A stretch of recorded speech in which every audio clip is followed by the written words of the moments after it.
मानव देह के अंतर्गत मानव शरीर में यदि कहीं किसी रूप में भगवान शिव की अविरल भक्ति प्राप्त करने का सौभाग्य मिला है,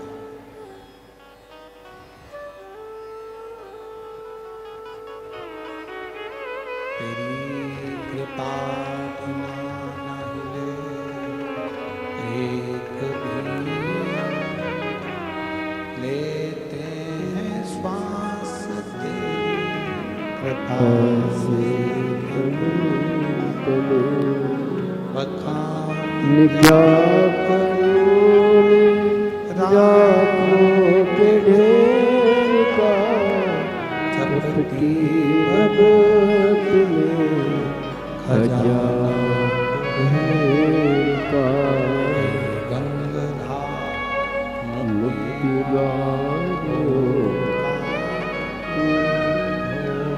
ओंकार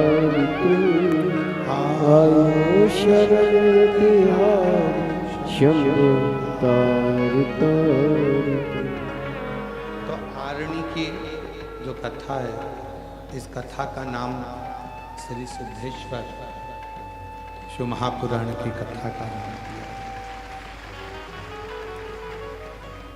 जीवन में मानव देह तो मिल जाता है, मनुष्य का शरीर मिल जाता है, पर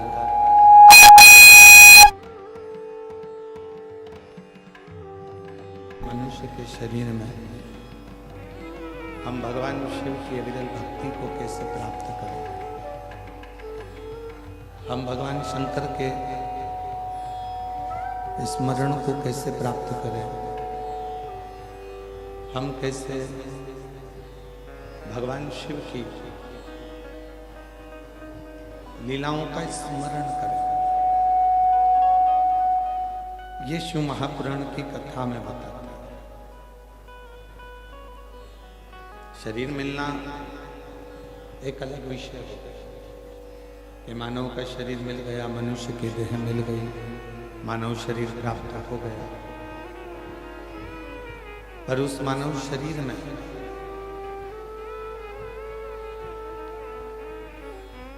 हम अपने कर्म को करते करते, अपने कर्तव्य को करते करते किस तरह से भगवान की अविरल भक्ति को प्राप्त कर सकते, ये हमें शिव महापुराण की कथा बताती है। क्योंकि शिव पुराण एक ऐसी पुराण है जो मनुष्य को कभी ये नहीं कहती कि तुम साधु बन जाओ, कि तुम सन्यासी बन जाओ, कि तुम तपस्वी बन जाओ, कि तुम संत बन जाओ, कि तुम किसी नदी के तट पर जाकर बैठ जाओ, कहीं एकांत में जाकर बैठ जाओ। ये शिव महापुराण है। शिव महापुराण की कथा तो ये कहती है कि तुम घर में रहो, परिवार में रहो, कुटुंब में रहो, गृहस्थी में रहो, जहां हो तुम वहीं रहकर भगवान शिव की अविरल भक्ति को प्राप्त करो।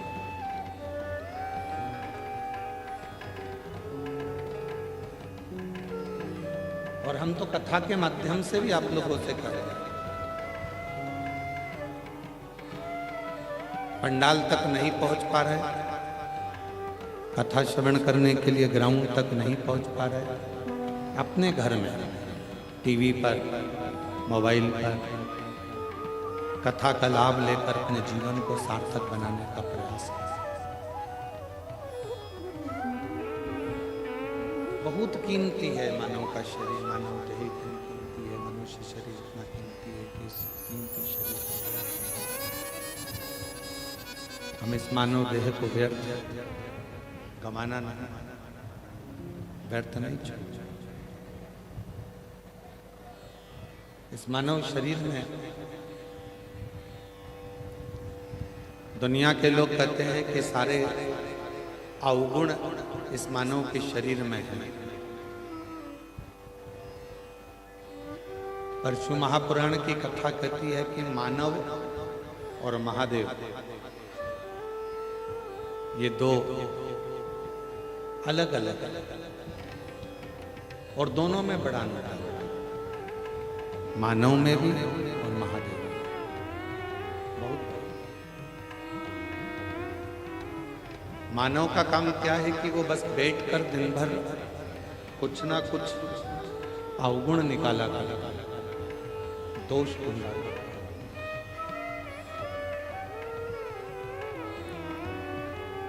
मानव अवगुण ढूंढेगा, दोष ढूंढेगा, दोष निकालेगा, दोष को ढूंढने का कार्य करेगा, कुछ ना कुछ वो दोष निकालेगा, कुछ ना कुछ।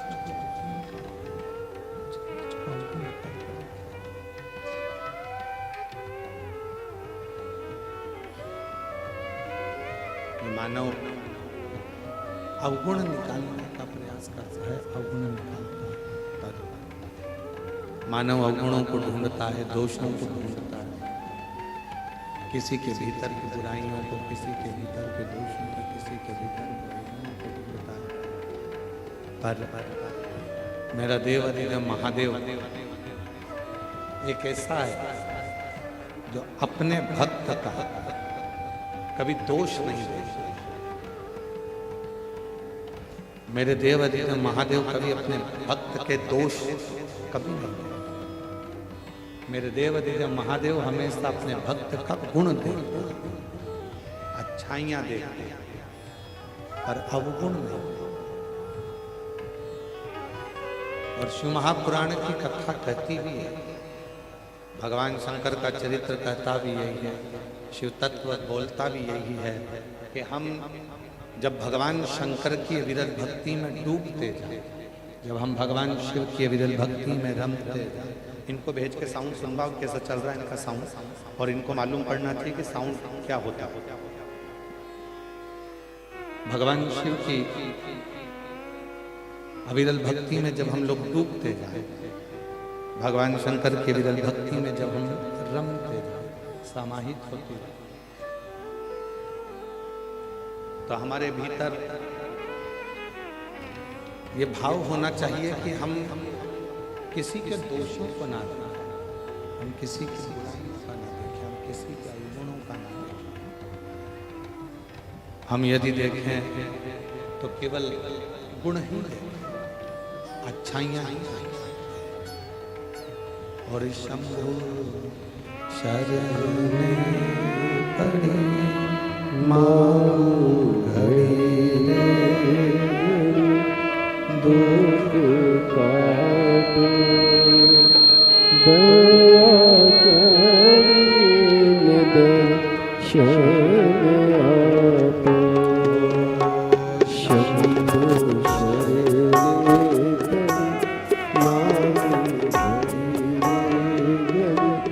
दुख काटो दया करीने दर्शन।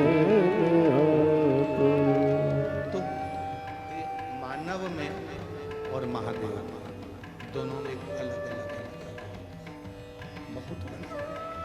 मानव केवल और केवल बुराइयों को ढूंढने में लगा,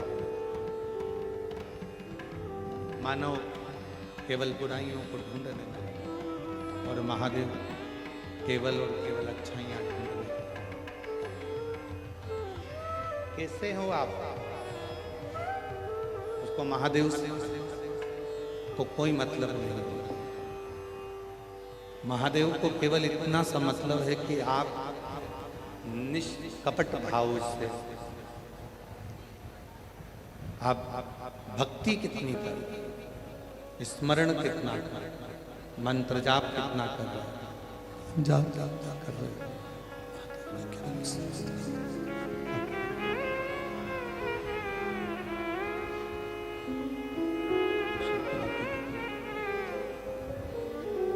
कई लोग कहते हैं कि ये झूठ बोलता है, कोई कहता है कि ये झूठ बोलती है, कोई कहता है ये गलत है, कोई कहता है इसने चोरी कर ली, कोई कहता है इसने निंदा कर ली, कोई कहता है इसने बुराई कर ली, कोई कहता है इसने ये कर लिया, कोई कहता है इसने वो कर लिया।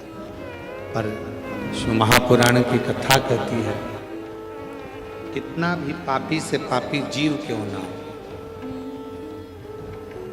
कितना भी पापी से पापी जीव क्यों ना हो, और कितना भी उसने अपनी जिंदगी में पाप कर्म क्यों ना किया हो, पर यदि एकाग्र चित्त से, निर्मल मन से, निर्मल वृत्ति से, निर्मल भाव से शिव की भक्ति यदि उसने करी है तो शिव ने उसको स्वीकार जरूर किया है। शंकर ने उसको छोड़ा है, शिव ने उसको स्वीकार किया, शंकर ने उसको छोड़ा नहीं।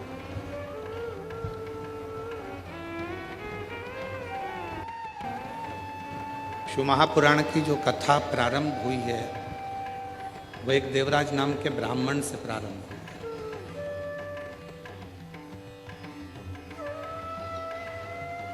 नहीं आ रही आवाज?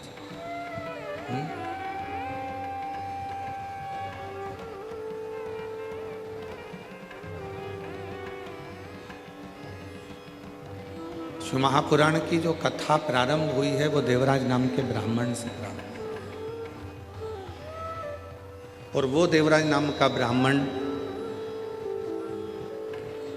जिसकी माता शिव के शिवालय से अपने दिन की शुरुआत करती है, जिनकी माता अपने दिन की शुरुआत भगवान शंकर के शिवालय से करती है।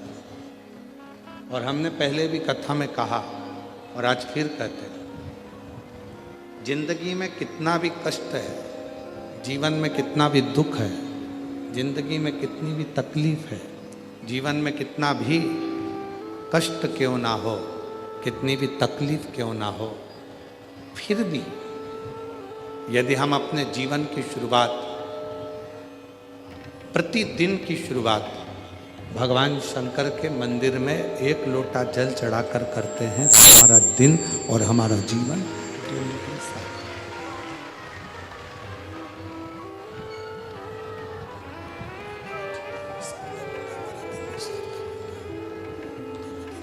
भगवान शंकर को जल चढ़ाकर, हम शिव जी को जल चढ़ाकर शंकर के मंदिर में जाकर शिव को जल समर्पित कर कर अपने दिन की और अपने जीवन की शुरुआत करें।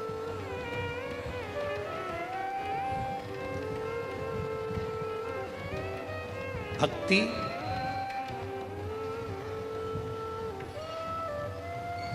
आडंबर से परे होती है। भक्ति में आडंबर नहीं होता, भक्ति में दिखावा नहीं।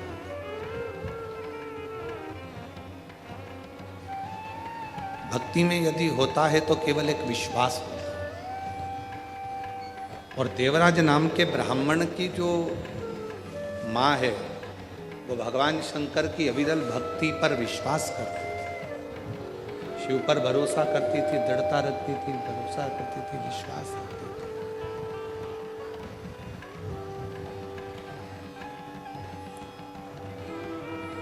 भगवान शंकर की अविरल भक्ति पर पूर्ण भरोसे के साथ रहते हैं। और ऐसा नहीं कि उन्होंने अपने पुत्र देवराज को मंदिर तक नहीं भेजा। हमने पहले भी कथा में कहा है कि प्रत्येक माता को चाहिए अपने जीवन में कि अपने बच्चों को कहीं भेजो चाहे ना भेजो, पर अपने बच्चों को अपने घर के नज़दीक में जो शिव जी का मंदिर है उस मंदिर में एक लोटा जल चढ़ाने जरूर भेजा करो, जिससे उन बच्चों में अच्छे संस्कार,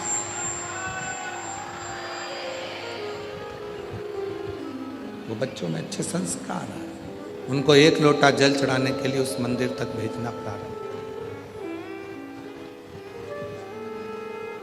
एक लोटा जल चढ़ाने के लिए शिव मंदिर तक, शंकर के मंदिर तक भेजना प्रारंभ करिए। यदि छत्रपति वीर शिवाजी महाराज की माता जीजाबाई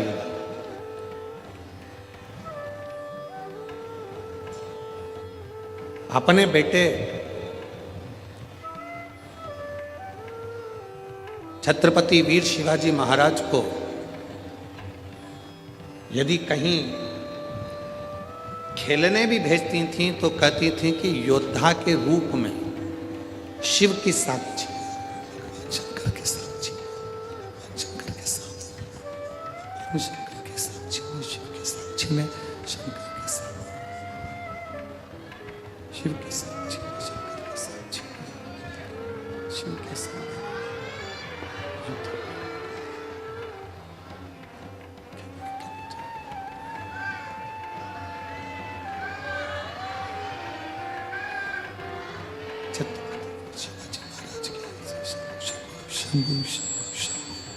शंभु शंभु शंभु शंभु शंभु शंभु शंभु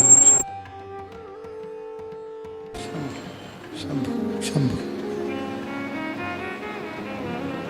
शंभु शरणे पड़ी मांगो घड़ी रे घड़ी दुख काटो दया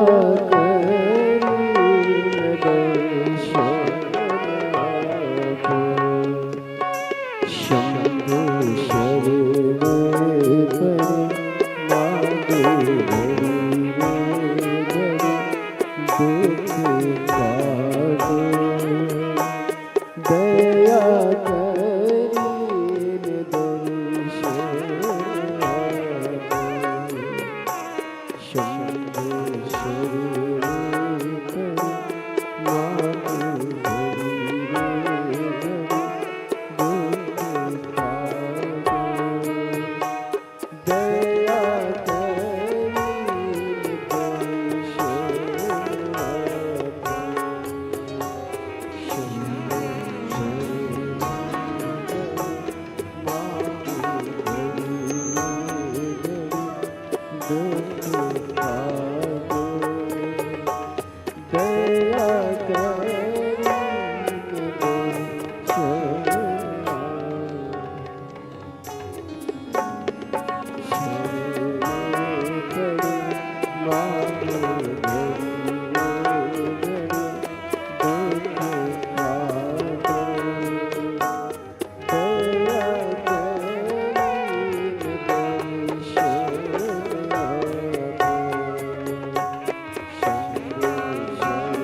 मांगो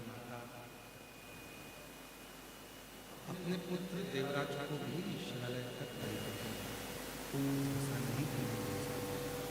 शिवालय तक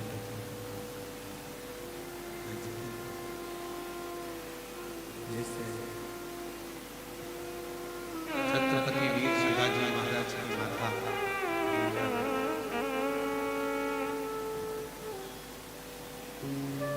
अगर अपने पुत्र छत्रपति वीर शिवाजी महाराज को भी अगर भेजती हैं तो छत्रपति वीर शिवाजी महाराज को जीजाबाई भगवान शंकर की साक्षी में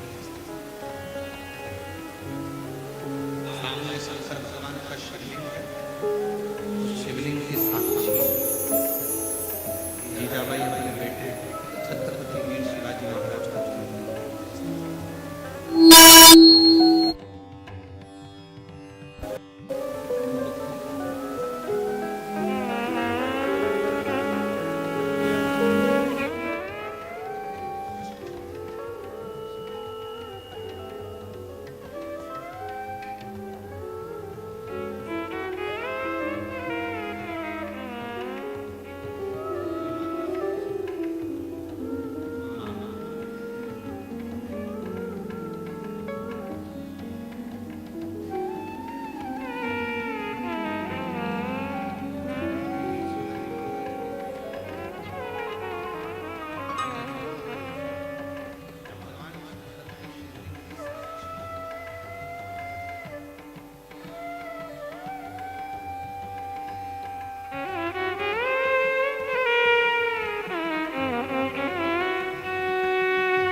छत्रपति वीर शिवाजी महाराज जी की माता जी वीर शिवाजी महाराज को भगवान शिव की साक्षी में खेलने के लिए भेजते हैं। और छत्रपति वीर शिवाजी महाराज एक दिन अपनी माता से प्रश्न करते हैं। छत्रपति वीर शिवाजी महाराज एक दिन अपनी माता से प्रश्न करते हैं, माँ, जब दुनिया के सारे बच्चे खेलने के लिए यहां वहां सर्वस्व जाते हैं और आप हमको खेलने के लिए भेजती हो, तो भगवान शंकर के शिवलिंग की साक्षी में भेजती हो। मां, इसका कारण क्या है? आखिर कारण ऐसा क्या है कि शिव जी की साक्षी में, भगवान शंकर की साक्षी में खेलने का यदि कोई अलग फल है तो वो हमें बता। जो जीजाबाई ने कहा अपने पुत्र छत्रपति वीर शिवाजी महाराज से, वो अपने अंदर उतारने वाली बात है। जीजाबाई कहती हैं, शिवा,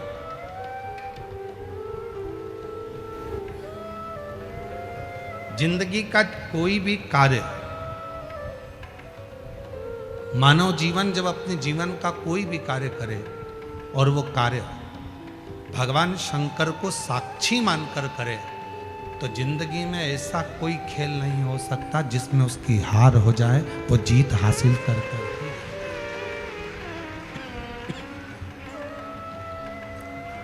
जिंदगी में जीत हासिल कर ही रहता है। सच्ची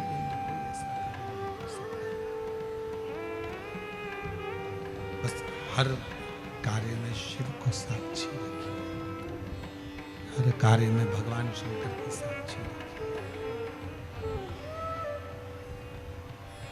प्रत्येक कार्य में जब भगवान शंकर की साक्षी होगी, प्रत्येक कार्य में जब भगवान शंकर की साक्षी होगी, प्रत्येक कार्य में जब भगवान शंकर को हम साक्षी मानकर कोई कार्य करेंगे, तो वो कार्य सफल जरूर होगा।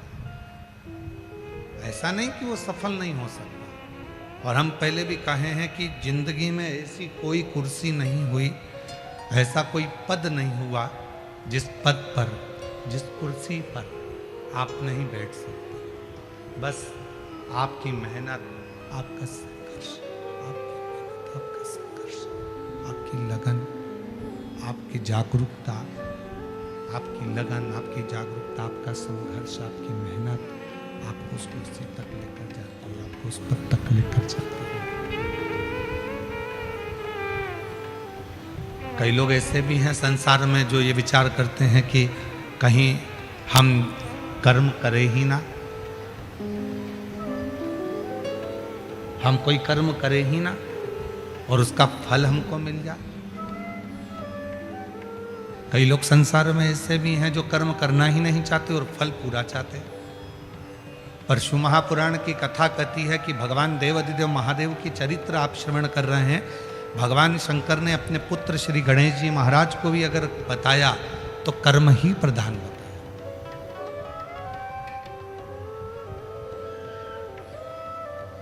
भगवान शिव ने, शायद दुनिया में ऐसे बहुत सारे राजा महाराजा होंगे जो अपने बेटे को सिंहासन दे देते हैं।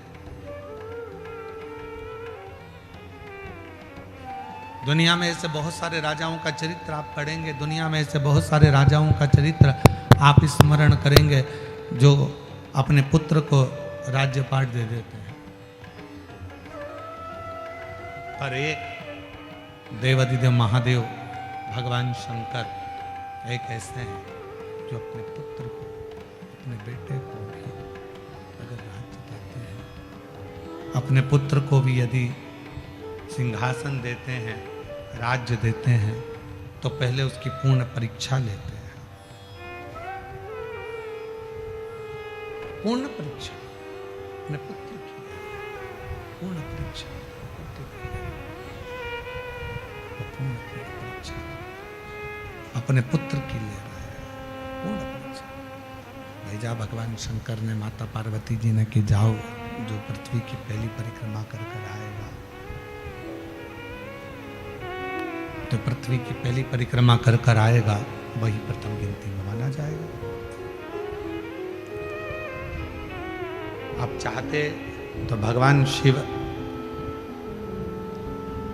अपने पुत्र को सीधे सिंहासन पर बिठा सकते थे, पर सीधे सिंहासन पर भगवान शंकर ने नहीं बिठाया। भगवान शंकर ने पहले परीक्षा लेकर दोनों को पृथ्वी की परिक्रमा करने के लिए भेजा, दोनों को परिक्रमा करने के लिए भेजा, दोनों परिक्रमा करने के लिए चले।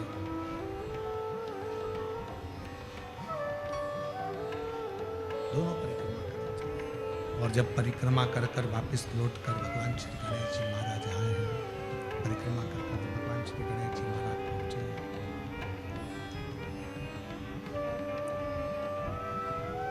और उनकी बुद्धि की प्रबलता जब नजर आई है, बुद्धि की प्रखर नजर आई है, बुद्धि की तीव्रता जब नजर आई, तो भगवान गणेश जी महाराज को स्थान पर विराजमान करके बिठा दिया।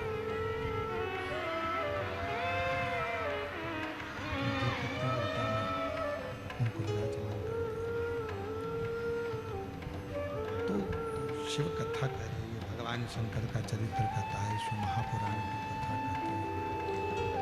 भगवान शंकर का चरित्र वर्णन कर रहा है, शिव पुराण वर्णन कर रहा है। भजन शंभो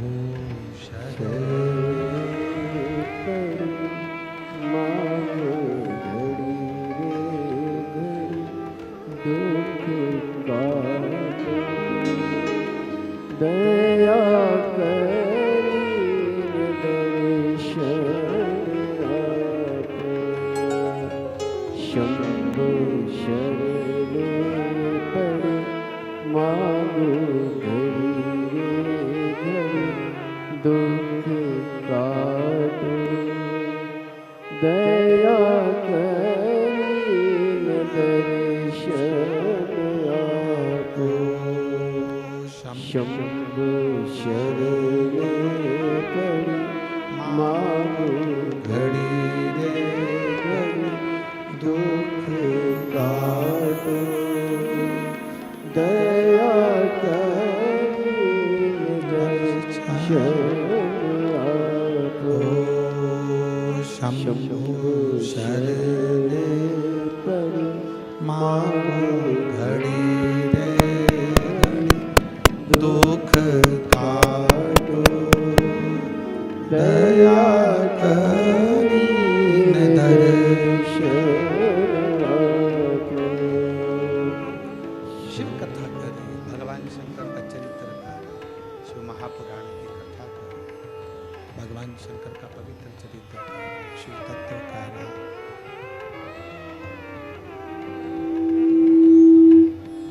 भगवान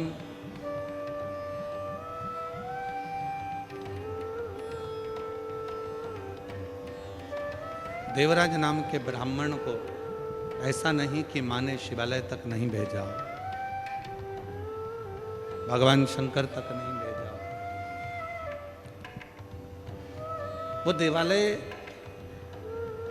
तक जाए उसके लिए माँ ने भी प्रयास करा। छत्रपति वीर शिवाजी महाराज शिवालय तक जाएं, ये माँ जीजाबाई ने प्रयास किया। और देखो चरित्र का स्मरण करिएगा, चरित्र को देखिएगा, स्मरण करिएगा, ध्यान करिएगा, स्मरण करिएगा कि देवराज को उनकी माता शिवालय तक भेज रही है, पर देवराज जाता नहीं है, देवराज पहुंचता नहीं, देवराज पहुंचता है। और छत्रपति वीर शिवाजी महाराज शिवालय तक जाते हैं, शिवालय के सम्मुख में ही खेलते हैं। शिव की कृपा कितनी हुई, जो शंकर के मंदिर तक नहीं पहुंचा, वो देवराज नाम का ब्राह्मण, जो शिव के मंदिर तक नहीं पहुंचा, देवराज नाम का ब्राह्मण, वो देवराज नाम का ब्राह्मण जो भगवान शंकर के मंदिर तक नहीं पहुंचा, वो एक दिन चोरी करना सीख गए। वो देवराज नाम का ब्राह्मण जो शिव के मंदिर तक नहीं पहुंच पाया, वो चोरी में लग गया, चोरी करने में लग गया। सुबह से लेकर शाम तक उसका एक ही काम रहता था, केवल चोरी करना, केवल धन अर्जित करना, चोर कर लाना, चोरी करते देवराज नाम। हमने पहले भी कथा में कहा, फिर कहते हैं कि जिस दिन आपके घर के बच्चे शंकर के मंदिर तक जाने लगे, शिव के मंदिर तक जाने लगे,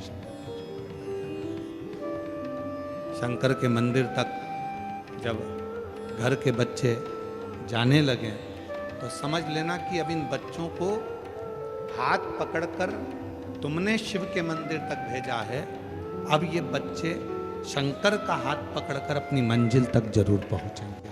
ये निश्चित, ये निश्चित।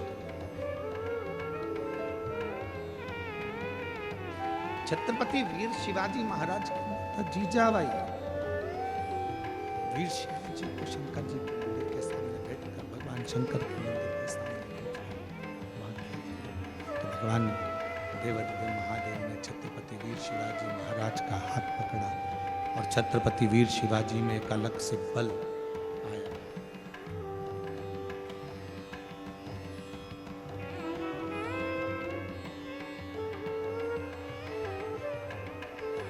ये जो अपन अपनी वाणी में बार बार कहते हैं ना, हर हर महादेव, जब हम अपनी और अपनी वाणियों में कहते हैं, ये शब्द हमारा और अपना नहीं है, ये छत्रपति वीर शिवाजी महाराज का शब्द है। जब जब वो युद्ध के मैदान में टूटते थे तो हर हर महादेव का नाद करते, हर हर महादेव का नाद कर कर युद्ध के क्षेत्र में टूट पड़ते थे, युद्ध क्षेत्र में आ जाते थे। उन छत्रपति वीर शिवाजी महाराज का नाद। तो हमारे जीवन का सारा कार्य, हम अपना जीवन का जब सारा कार्य पूर्ण तरह से शिव को समर्पित कर देते हैं, तो शिव उस कार्य को स्वीकार कर लेते हैं और भगवान शंकर उस कार्य को स्वीकार कर कर हमको उन्नति की सीढ़ी पर, तरक्की की सीढ़ी पर लेकर चलते हैं, उन्नति की ओर लेकर चलते हैं। छत्रपति वीर शिवाजी महाराज, देवराज नाम का ब्राह्मण, ये दोनों अंतर है। देवराज नाम के ब्राह्मण को भी उनकी माता, देवराज नाम के ब्राह्मण को उनकी माता भेजती है। ऐसा नहीं, कोई माँ संसार में ऐसी नहीं है जो अपने बेटे को गलत मार्ग दे। संसार में कोई माता ऐसी नहीं है जो अपने पुत्र को गलत राह दे। संसार में कोई माता ऐसी नहीं है जो अपने पुत्र को गलत विचार, गलत सोच, गलत दृष्टि दे।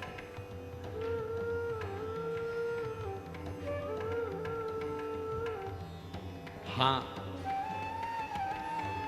हम दूसरे की तो नहीं कर सकते, पर जगत में ऐसी कोई माँ नहीं है जो अपने बच्चे को गलत मार्ग पर भेजकर खुश हो। प्रत्येक घर की माता, उसका एक ही लक्ष्य रहता है कि मेरा पुत्र एक दिन मेरे जैसा हो।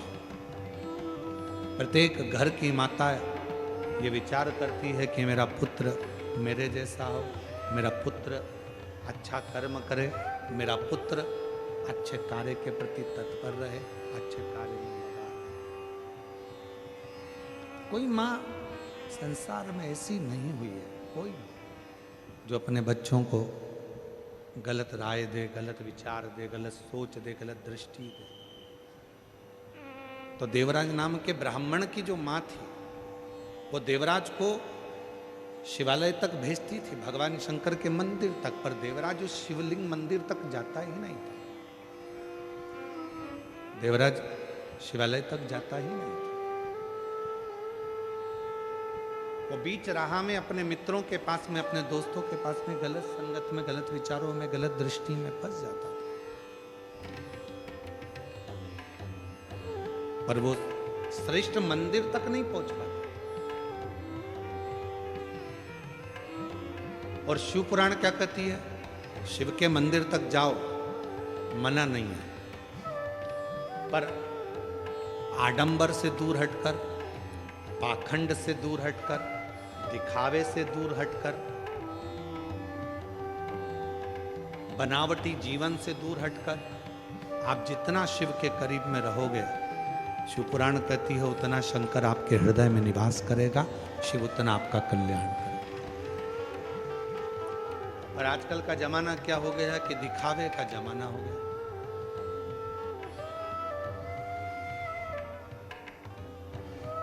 जितना जितना दिखावा करोगे आप उतने श्रेष्ठ कहलाओगे। पर शिवपुराण इन सबसे आपको हटा देती है। शिवपुराण कहती है कि मेरे शिव किसी आडंबर में नहीं है, मेरे शंकर भगवान कोई आडंबर नहीं करते। उसके पास में दिखावे की कोई चीज नहीं, उसके पास में दिखावे का कोई सामान नहीं, उसके पास में दिखावे की कोई चीज नहीं। मेरे शंकर भगवान सारे आडंबरों से परे हैं और सारे आडंबरों से दूर है। उनके पास में कुछ नहीं। मस्तक पर गंगा है, हाथे में डमरू है, त्रिशूल है और तन पर भस्म रमी है। तन पर भस्म धारण। भस्म से क्या मतलब है? आप सिद्धेश्वर शिव महापुराण की कथा सुनने के लिए बैठे हो। भस्म से क्या मतलब है? जो हम अलोनी गोबरी की भस्म बनाते हैं, आप लोग जानते हो ना अलोनी गोबरी मतलब गाय ने गोबर करा और गोबर करने के बाद उसको हमने हाथ से ऐसे ऐसे थपथपाया नहीं। गाय ने जो गोबर करा वो सूख गया और उसकी गोबरी तैयार हो गई। उस गोबरी को हमने सुखाया, सुखाकर उसको जलाया, जलाकर भस्म तैयार कर कर कपड़े से 4 बत्ता कपड़ा कर कर फिर उसको छाना, छान कर जो भस्म तैयार हुई वो भस्म शिव को समर्पित करें। भस्म कोई साधारण नहीं, उस भस्म की पवित्रता, उस भस्म की श्रेष्ठता, उस भस्म की जागरूकता, उस भस्म का तेज। यहां तक वर्णन किया गया कि शंकर जो भस्म धारण करते हैं, यदि हम भगवान शंकर के शिवलिंग पर उस भस्म को हम लगाकर हमारे शरीर के मस्तक पर, कंठ पर, हृदय पर, भुजा पर यदि हम उस भस्म को भी धारण कर लेते हैं अपने वक्ष स्थल पर, तो वो हमको एक बल प्रदान करता है। शिव महापुराण में 3 चीजें कवच के रूप में काम करती हैं। थोड़ा समझिएगा आप लोग। शिव महापुराण में 3 चीजें कवच के रूप में काम करती हैं। 3 चीजें। पहले नंबर पर है शिव पुराण में भस्म कवच का काम करता है। दूसरे नंबर पर है रुद्राक्ष कवच का काम करता है। और तीसरे नंबर पर है भगवान शंकर पर चढ़ी हुई बेलपत्र या शिवजी पे चढ़ा हुआ जल हमारे शरीर में कवच का काम करता है। ये 3 कवच का काम,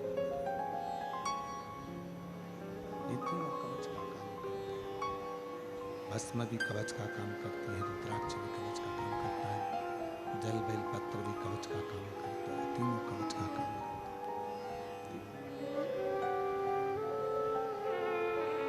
और हमारा निवेदन है आप सभी से, जितने भी शिव भक्त इस कथा को श्रवण कर रहे हैं, उन सब से हम निवेदन करें कि घर से निकलने से पहले आपके शरीर पर इन 3 कवच में से कोई एक कवच होना चाहिए।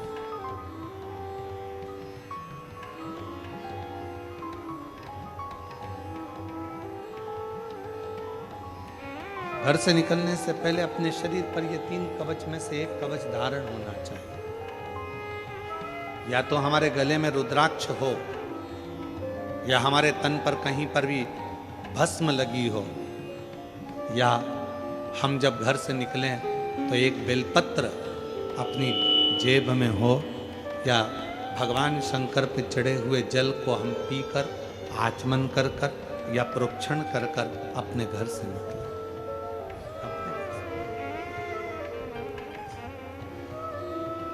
ये 3 कवच, ये 3 कवच। और हमारा विश्वास कहता है, आप जितने भी कथा के मंडप में बैठे हुए हो, इतना तो भरोसा है कि आप जितने भी बैठे हो, आपके पास में इन 3 कवच में से एक कवच सबके पास है, और वो रुद्राक्ष रूपी कवच आपके पास है। और यदि रुद्राक्ष नहीं पहने हो तो भस्म अपने तन पर धारण करें, और भस्म धारण नहीं कर पाए तो तुमने शंकर जी पे चढ़ाए हुए जल को मस्तक पर लगाया, या प्रोक्षण किया, या आचमन किया।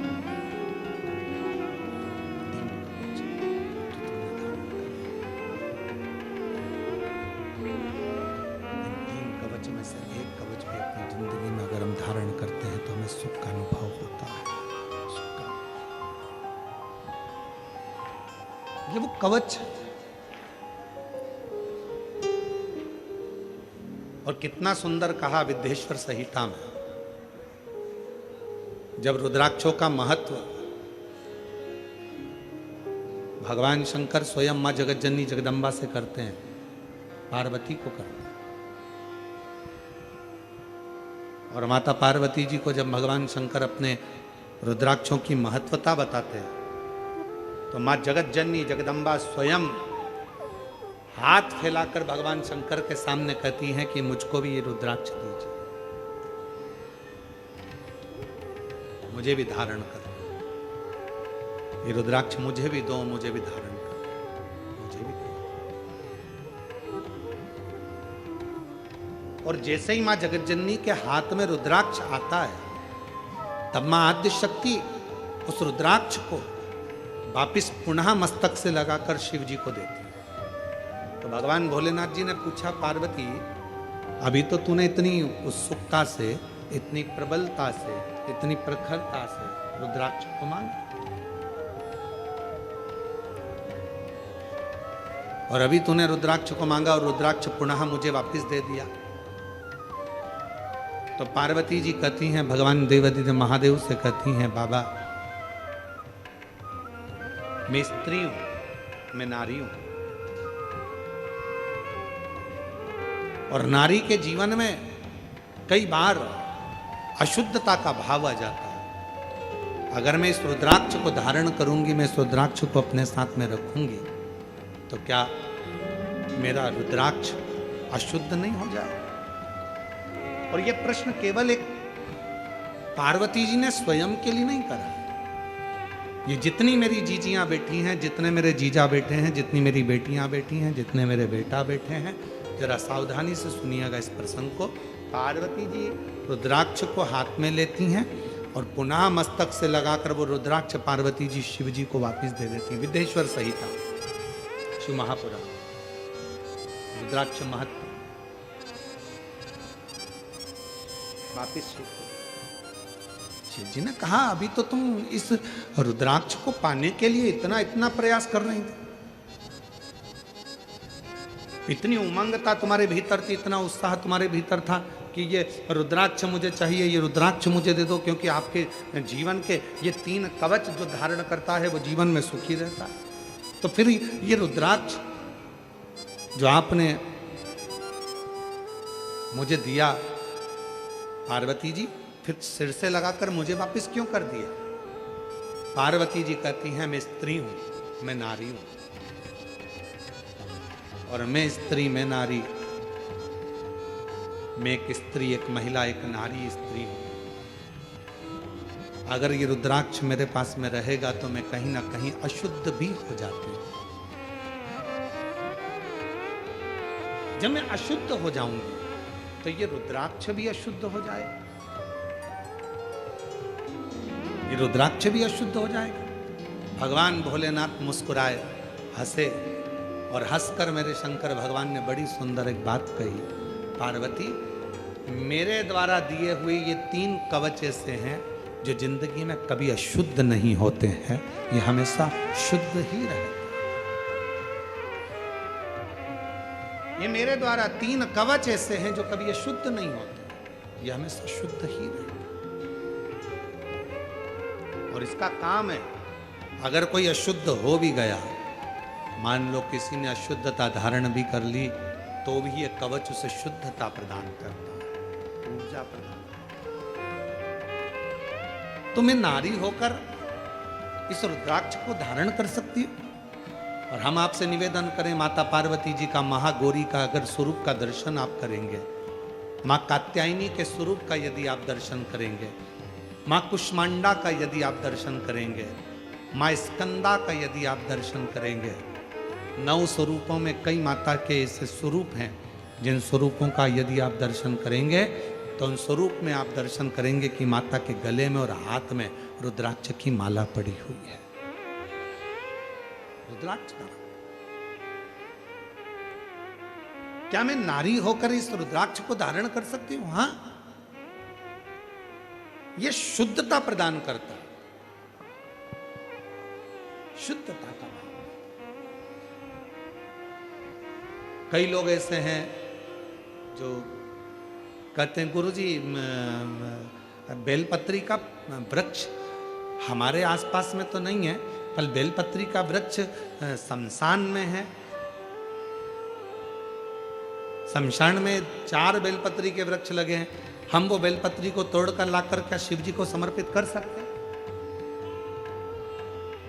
अरे भाई, शिव महापुराण की कथा कहती है, रुद्राक्ष, शिव पे चढ़ी हुई भस्म और बेलपत्र, शंकर का चढ़ा जल, गंगा जल, ये कभी अपवित्र नहीं होते, ये पवित्र की पवित्र हैं। और कवच का काम, कवच का काम,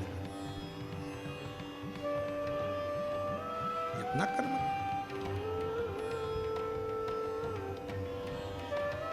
इनमें पवित्रता का भाव, इनमें अपवित्रता का भाव नहीं है। अब कई माताएं कहती हैं, क्यों गुरुजी हम जब रजोधर्म से हो जाते हैं, रजस्वला हो जाते हैं, तो क्या हम भगवान का कोई नाम जाप, कोई नाम स्मरण, कोई भजन, कोई कीर्तन, कोई नाम जाप नहीं कर सकते? क्यों नहीं कर सकते?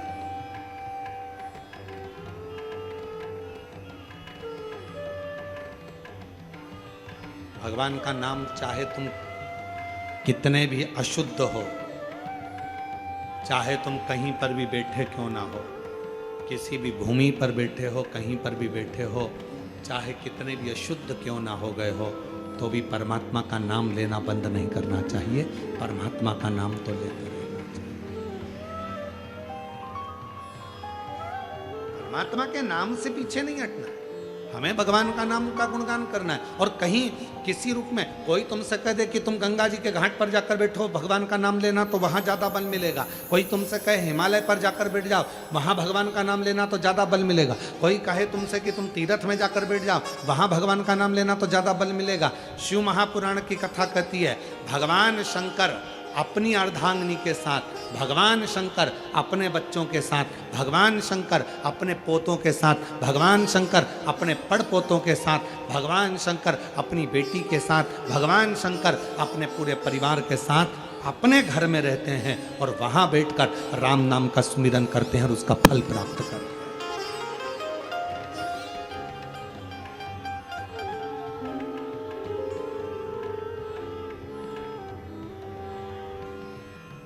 सबसे बड़ा आश्रम होता है गृहस्थाश्रम।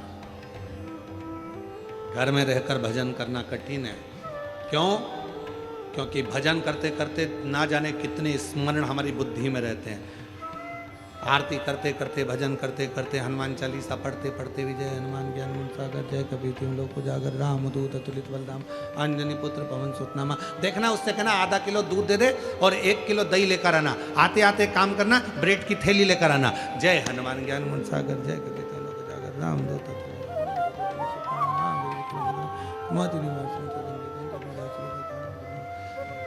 वो काम वाली आई कि नहीं आई, उससे बोलना झाड़ू लगाते लगाते इधर तक आ जाना और बर्तन पूरे साफ कर कर पीछे की ओर रख देना, और उससे कहना कि वो बाई पर पड़ा है उसको उठा के मार रख देना। जय हनुमान ज्ञानी जय। सबसे बड़ा आश्रम गृहस्थ आश्रम, जिसमें रहकर एक बार भी यदि मुख से राम कृष्ण हरि निकल जाए, राम नाम निकल जाए, शिव नाम निकल जाए, भगवान का नाम निकल जाए, तो समझ लेना कि जिंदगी सार्थक हो गई। सार्थक। हमारे रामकृष्ण परमहंस जी, संत तुकाराम जी, संत नामदेव जी, मुक्ताबाई, मीराबाई, कर्माबाई, प्रहलाद, ध्रुव, भारत की भूमि के जितने जितने विद्वत संत हुए हैं, भारत की भूमि पर जितने जितने विद्वान संत हुए हैं, भारत की भूमि पर जितने जितने साधु सन्यासी तपस्वी साधक उपासक, आप पुराना उठाकर देखिए। आप अगर रामचरितमानस देखेंगे, महाभारत देखेंगे, तो पुराने जो संत साधु, जो बड़े बड़े ऋषिगण होते थे, वो ऋषिगण भी जैसे स्वयं ऋषिगण अपनी अर्धांगिनी के साथ रहकर भगवत भजन में सुमिरन में लगे रहते, परिवार के साथ में रहकर जो भजन किया, परिवार में साथ में रहकर जो स्मरण किया, परिवार के साथ रहकर जो मंत्र जाप किया, जो नाम जाप किया, परिवार के साथ में रहकर जो भगवत नाम किया, वही मूल हो जाता। वो एक बार भी अगर मुख से निकले तो जीवन सार्थक।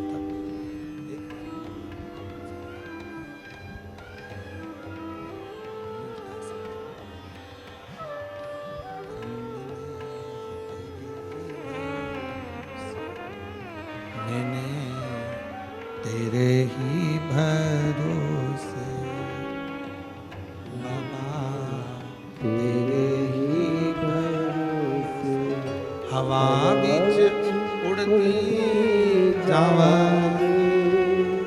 बाबा, डोर तो छड़ी नाम कटी जावागी, भोले मैं तेरी पतंग शंभो, मैं तेरी पतंग।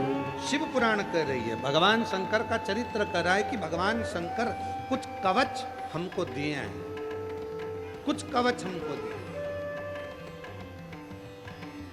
उन कवच को जिसने धारण किया, उन कवच को जिसने पहना, उन कवच को जिसने धारण कर लिया, उसने अपनी जिंदगी को शुद्ध बनाया। तो पहला कवच है रुद्राक्ष, दूसरा कवच है, जम के बोलो, भस्म, तीसरा कवच है बेलपत्र या शंकर जी पे चढ़ा हुआ जल, ये भी कवच का काम है, ये भी कवच है, ये सब कवच है।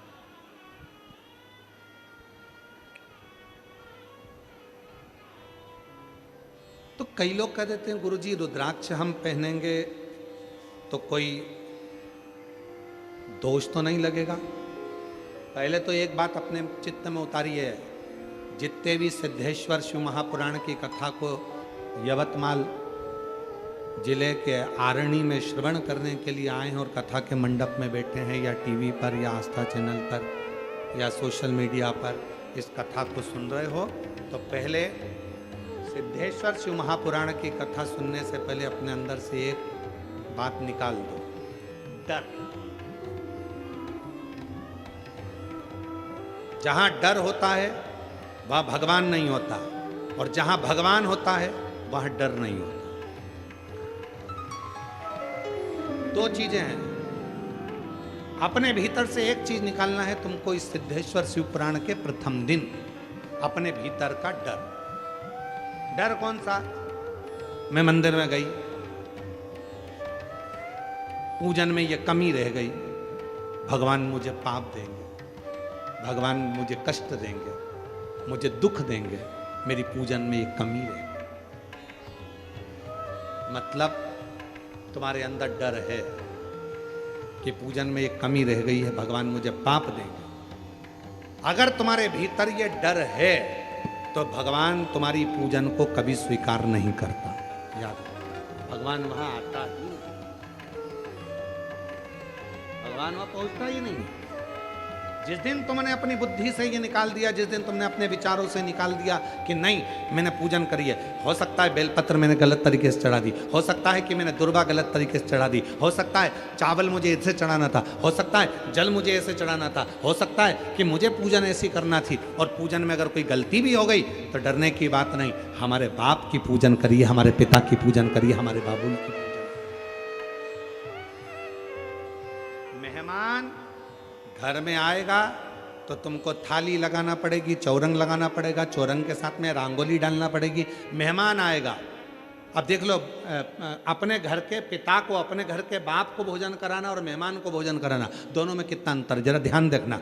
मेहमान आया, चौरंग लगाया, रंगोली डाली, रंगोली डालकर सुंदर फूलों की रंगोली डाली, आसन लगाया, आसन लगाकर पानी भर कर दिया, पानी भरकर पापड़ ला कर दिया, सलाद ला कर दिया, अचार ला कर दिया, 4-5 तरह की चटनी ला कर दे दी, और थाली लगाई, इतने अच्छे से लगाई कि चावल को भी कटोरी में रखकर डिजाइन के साथ थाली में जमाया। चावल को, सीरा, हलवा, उस सीरे को भी कटोरी में अच्छे से दबा के सीरे को, हलवे को, रवा का हलवा, आटा का हलवा, बादाम का हलवा, सीरे का, उसको भी थाली में ऐसे जमा के कटोरी को निकाला, डिजाइन में। अचार भी डिजाइन में, छोटी कटोरी में, नमक भी छोटी कटोरी में, बड़ी कटोरी में खीर, चम्मच को भी 4 बार पोंछ के रखी। क्यों? मेहमान आए हैं, गलती नहीं होना चाहिए। मेहमान आए, गलती होगी तो मेहमान क्या कहेंगे, जाकर 10 जगह पर बात करेंगे, और ना जाने कितने सारे शब्द सुनाएंगे, ना जाने कितना शब्द कहेंगे।